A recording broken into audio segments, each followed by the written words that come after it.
Kaixo, Amaia naiz eta bideo tutorial honetan zure ZTE routerraren wifiaren izena eta pasahitza nola aldatu ikusiko dugu. Lehenik eta behin azaldu nahi dugu router marka ezberdinak daudela. Bakoitzaren parametroak aldatzeko agertuko zaigun interfazea beraz ezberdina izango da. Gailuan bertan kontsultatu daiteke zein markakoa den zurea eta ondoren dagokion gida bilatu ezazu. Lehenik eta behin ordenagailua piztu eta nabigatzailea ireki. Nabigatzailean, web orriaren helbidea jartzen dugun lekuan, zenbaki zerrenda hau idatzi.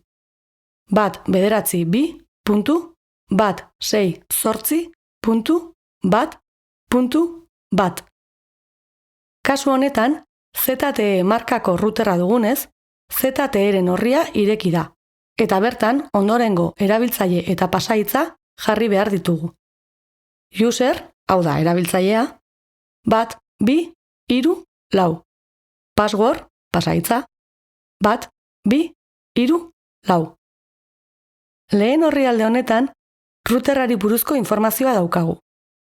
Wi-Fi sareek bi frekuentzia dituzte, 2,4 eta 5 GHz. Askotan, bi frekuentzia horiek baturik agertzen dira, Smart Wi-Fia dela eta. Zer da Smart Wi-Fia? 2,4 eta 5 GHz-etako frekuentziak bakar batean elkartzen dituen sistema da. Hasiera batean seinalea hobetzeko balio duen arren, egun dagoen Wi-Fi seinaleen saturazioa dela eta, bi frekuentzietan banatuta izatea gomendatzen dugu guk. Interferentziak ekiditeko asmoz, gailu bakoitza hobekien dagokion sarera konektatu ahal izateko. Bi seinaleen bereizketa egin nahi izanez gero, atal honetan egingo dugu.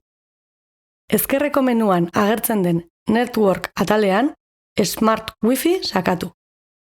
Bi sareak bereizturik nahi baditugu, Enable desgaitu. Bi sareak elkartu nahi baditugu aldiz, Enable gaitu. Egindako aldaketak gordetzeko, behan dagoen Submit gorde botoiari eman.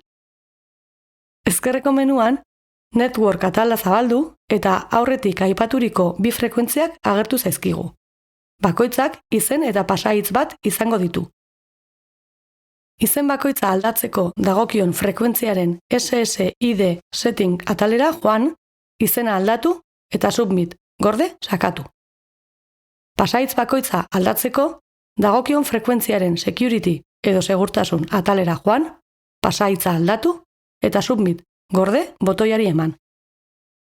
Hauek izan dira Wi-Fiaren izena eta pasahitza aldatzeko jarraibideak. Bideogida hau lagungarri izatea espero dugu. Edozein zalantza izatekotan jartzaitezte gurekin harremanetan. Arreta abildua izarkom.eus helbidera mezua bidaliz, edo 9-5-5-6-9-2-1-4 telefonora deituta astelehenetik ostiralera goizeko 10:00 ordu bietara. Mila esker eta adi seinaleari.